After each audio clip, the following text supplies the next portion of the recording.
Hello everyone, Manthroll here, and welcome to a brand new series for the channel. Now, this is going to start out with RuneScape, but there's actually so much more I want to do to it. Yesterday's video actually kind of started on the series that this is going to be. And what it's going to be is I'm going to be going through and I'm going to be reviewing different MMOs and giving my ranking on those MMOs from a rank of 1 to 10. Now, I could, if you guys desired, go into different areas of each game, like, let's say their combat system, their skilling system, the overall quest system, but the overall game in general.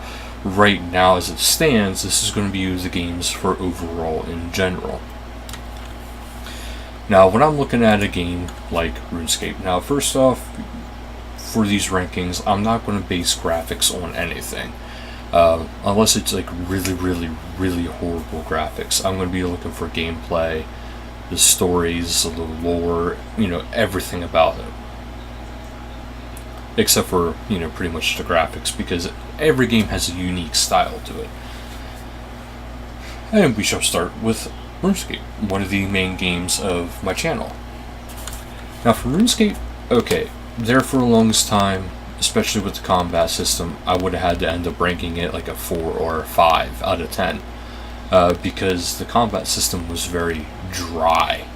It was essentially, point, click, fight, eat, and then that was it. Like, you had nothing to do. Maybe some quick prayer switching, or maybe click here quick, this way your guy runs out of a targeted zone. The most complex part of the combat system there for a while was actually whenever you're fighting, not to give any spoilers, but whenever you're fighting the one boss in a quest series, because you actually had to look your camera away from them. So I mean, we'll say, like, for instance, like, let's say my character right there is the boss. Well, no, let's say the banker is the boss, and I'm fighting him like this. Well, I would actually have to turn my camera like this away from him. Even though he's still in view, I still had to look that way, which I think that was a very interesting mechanic, especially for what they could do at the time. Now, it still has that mechanic. It's probably going to get tweaked and reworked, but that was for the Branches of Darkmire, and it's probably going to change in time because they've been doing a lot of quest reworks. Now we'll actually go into the questing aspect of RuneScape, and what does the questing aspect of RuneScape actually offer. Now, most MMOs, they offer something very basic. Let's say go and kill 5 of these white wolves right here.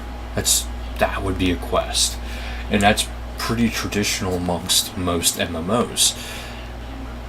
Me personally, as a quester, I like a good story behind it. Now, in a lot of those games, yes, there will be a story going along with the quest series leading up to something, which is fantastic, but I don't want to spend, 30 hours doing, a bunch of just, hey, go kill this, go kill this, go kill this, to eventually get to the main point of the story. For instance, like Wrath of the Lich King for Warcraft, there was story, but you had to do so many mundane quests just to get to that point. Now, I know a lot of people might say, well, Manthroll, there's a lot of mundane stuff whenever you're going through a RuneScape quest. And yes and no. The reason why I say yes and no is because while, yes, there is combat in some quests, there is also a lot more diversity to it. Now, there is certain quests that are just pure straight up combat, and that's exactly what you should be expecting. It's just combat. But that's not entirely what it is and what it is about.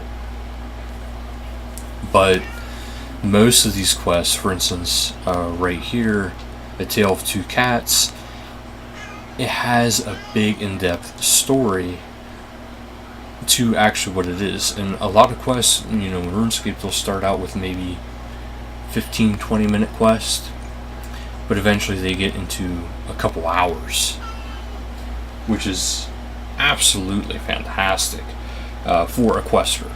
Now, for somebody who just wants to rush and get it done, not so much. You're going to get kind of annoyed. But that's what it is. Now, skilling. Skilling as a whole for RuneScape is actually very broad. I will actually bring up the whole skilling log here, and you'll be able to see the overall aspect of skilling. I forget which icon it is. Yeah, right here. Okay, skills. So as you can see, there's a lot of skills within RuneScape, which makes RuneScape a lot bigger of a game. And unlike most games, where the level up system is kind of quick, every single skill levels up in the same rate. As far as, XP wise goes. It's not just, hey, you do make 5 of this, you're level 20 already. Not like that at all. So it actually requires the player to be engaged with their skills and to keep raising them up. And now recently they have been taking an initiative to making a lot of skilling more profitable and up to par with the other existing game content, because as time has gone on, the existing game content has been more heavy-handed with combat and combat rewards, while letting skilling kind of suffer, which is in the process of being changed. So to some new players it might be kind of irritating, frustrating, or even challenging in some cases. Now, Jagex over the years has actually changed some of it and made it more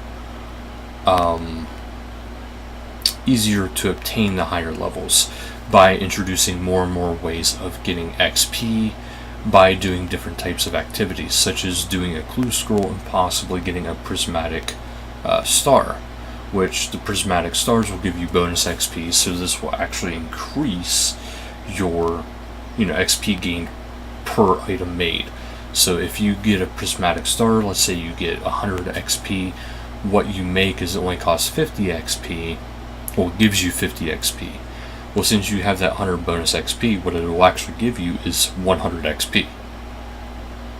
So you'll be able to make 2 of those items, giving you 200 XP, which is the equivalent of making 4 of those.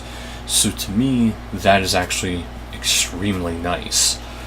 But there is being more changes, more actual steady changes to the game's core as far as making skilling more worthwhile and more rewarding. Such things as actually in the what is called the herblore skill, which is actually your potion making, which is about herbs and learning the different potions. Well, the one is towards the end, which is a non-tradable item, which is called an overload potion. Now you can buy the ingredients, but you have to mix them yourselves.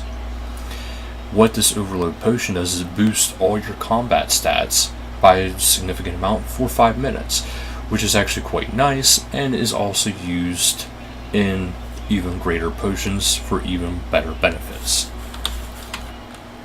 And next we go into the combat system. Now, like I was saying before, it used to be that it was just point click, occasionally click here and there, and then you'd be onto your next section.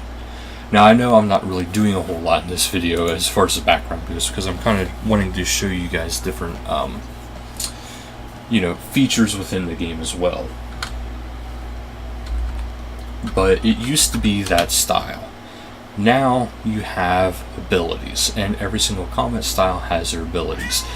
Even dual wield versus two-handed weaponry, and also the defensive weaponry has their own things as well.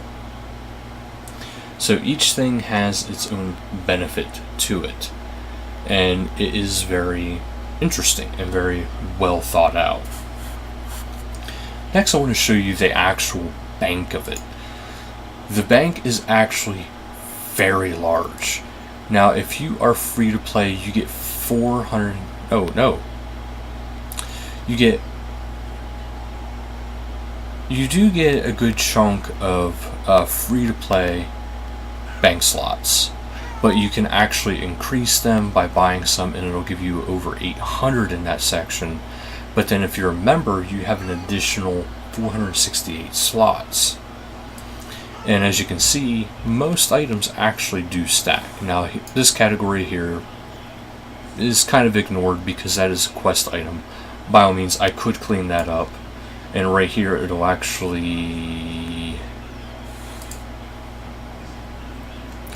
show me the things I could clean up that I have no use for, and will probably never have use for again. Or items that I can reclaim from different locations to kind of free up my bank space. So there is a lot that this game has to offer. Now, I can go into more in-depth details of it, but this is just a quick overall review of the game. So as it currently stands, due to the fact that the skilling aspect does need some touch and it does need some love, I would have to give RuneScape a 7 out of 10. Once these tweaks start happening, I would gladly increase that standing. But as it currently stands, with skilling being restricted the way it is, I have to give it a 7 out of 10. Now, if you want to see more about RuneScape and more about it, please check out my other videos, as well as if there's certain things you want to see about RuneScape, if you're a new player or if you're curious about the game, just let me know and I will either discuss it with you or I can make a video about it. So thank you guys so much for watching, and until next time, later guys.